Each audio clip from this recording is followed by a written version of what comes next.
Exapunks is something that's a little hard to categorize. While I don't know that I'd call it a game in the most traditional sense, I don't really know what else I would call it. It's not trying to be instructive in any way, really, but it's also not here purely for your enjoyment. Anyone who's played any of the vast majority of the Zachtronics back catalog will know exactly what I'm talking about. Put simply, their games have a very well-earned reputation for being nigh impenetrable. And Exapunks is no different in that respect, but the way in which it's impenetrable is different than any Zachtronics game that has preceded it. But let's stop dancing around the point. What is Exapunks?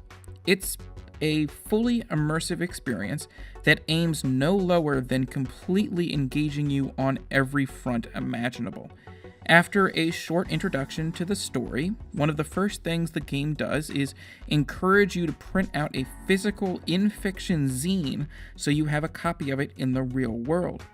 And if you decide to take the plunge on this game, I highly recommend doing so. Not just because you'll need it for reference while playing, but it's also just a cool thing to have. An analog medium inside this highly digital world. But we're getting ahead of ourselves.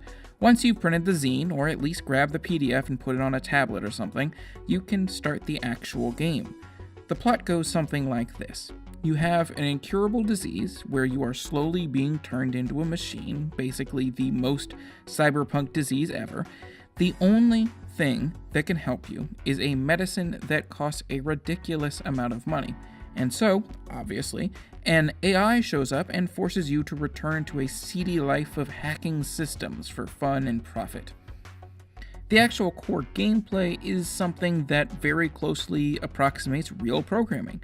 The programming language you'll use here is very basic, by which I mean it's extremely similar to old school basic languages, with lots of go-tos and very little in the way of syntax.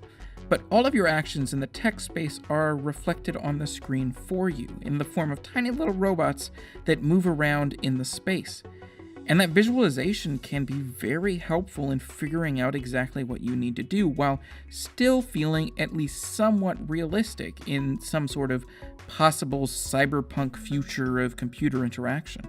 So for most levels, you end up writing bits of the program, running them, seeing how your little bots run through the world, and tweaking your code bit by bit until you finally reach a solution that is repeatable. All the while, you've got to keep referring to the zine you printed out earlier in order to really properly understand the ins and outs of the game's programming language, as well as the quirks of the maze-like levels that represent computer networks and the tiny little robots you're commanding to move through them.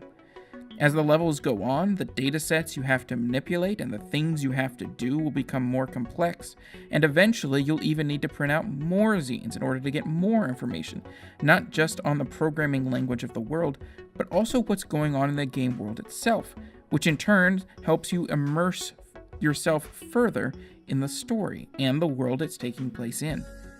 Much like so many Zachtronics games, I think Exapunks is something that everyone should at least try. Most people will likely find it off-putting. The game is challenging to say the absolute least, but I feel like the game connects with some people in a way that it will just latch right on and never let you go until you're done.